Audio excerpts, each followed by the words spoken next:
Wing Chun is probably best described as being on two levels. There's a historical and there's a legendary version of the story. Historically, we know for a fact that there was a teacher called Liang Zhan who lived in the middle 1800s and taught in Fuzhou in China. From Liang Zhan onwards, we know the history of Wing Chun very accurately because he had students and sons who are recorded in history, so that we can trace from him through to Chen Hua-sun, his most prominent student, and of course Ip Man, the character who is the main focus of the film. Grandmaster Ip Man lived from 1893 through to 1972, a very long lifetime. But the film, of course, only portrays a very small part of that life, from around 1935 through to the 1940s.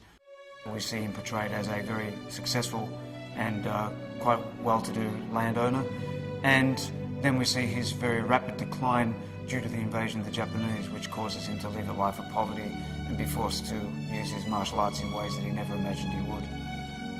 In many ways, the period that's not shown in the film, that is the time after he left China, is perhaps the most interesting, and certainly for people like myself who practice Wing Chun, the most important. Had he not left China, had he not been forced to leave China because of war and other issues that were facing him at that time, he may not have ever ended up teaching Wing Chun to the general public, and therefore the world would not know the system or the man. If you delve further forward and look at what happened after he left the mainland, it's a very, very interesting tapestry of stories about his various students and the way in which he got involved in teaching the art and the way that Wing Chun has now become such a prominent martial art. Wing Chun as a martial art is very different from other martial art forms. Wing Chun can be best described as human in nature. The way that Wing Chun works is basically it takes science and uses it against our opponent. It takes his energy and it turns it back on him. It uses structures and angles that will give us the best protection with the least amount of effort. It's a close quarters combat system. It likes to use the hands more than the feet, although it doesn't mean that it doesn't use the feet, but it uses them in more subtle ways than other martial arts. Overall, Wing Chun can be summarized with one very simple expression: Loi Lao Hoi Song, Lat Sao Jik Chung. When an attack comes towards you, you try to intercept it and meet with it. If it tries to retreat, you follow it, keep the pressure on, and the moment that any contact is lost, you attack. Everything we do is based on economy. From wherever the hands are, they move. From wherever I'm standing, I respond. And every movement I make is at my opponent. What we learn to do in Wing Chun is to counter fire. The moment his technique is launched at us, something is being launched back at him. And that makes it very, very hard to fight a Wing Chun fighter. The most famous piece of training equipment is the Muk Yan Zhong, the wooden dummy. As simple as it appears, it's very, very intricate, and it offers us a wide range of possibilities as a result.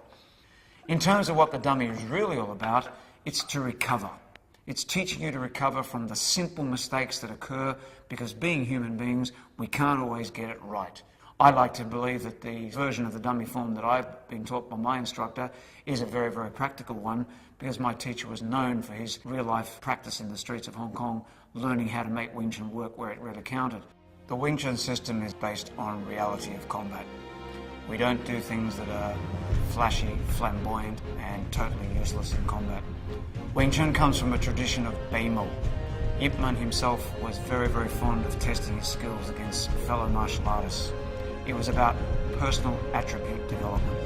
That tradition was then filtered through to his students. My teacher in particular, Wong Sun Leung, he was known as the king of the challenge fight. The fights took place on rooftops, in laneways and alleys. All the skills that we practice for are to get us able to counter somebody who's really trying to hurt us. A real opponent never attacks you the way that you think that they might.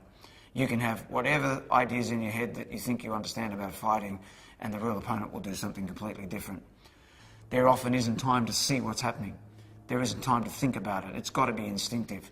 This is where Chi-Sao gives a Wing Chun fighter a real edge over their opponent, because Chi-Sao enables you to find the gaps without having to know where they are. When Grandmaster Ip Man first came to Hong Kong, his knowledge of Kung Fu, of Wing Chun, went by largely unnoticed for a time. And suddenly people realised that they had in their midst a great master of martial arts. People suddenly said, well, why don't you start teaching Kung Fu? From that point onwards, slowly Ip Man developed a reputation as an instructor and started taking on students.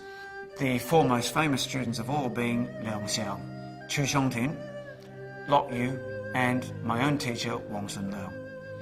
Wong Sun Leung went on to make Wing Chun very, very famous by virtue of his challenge fights.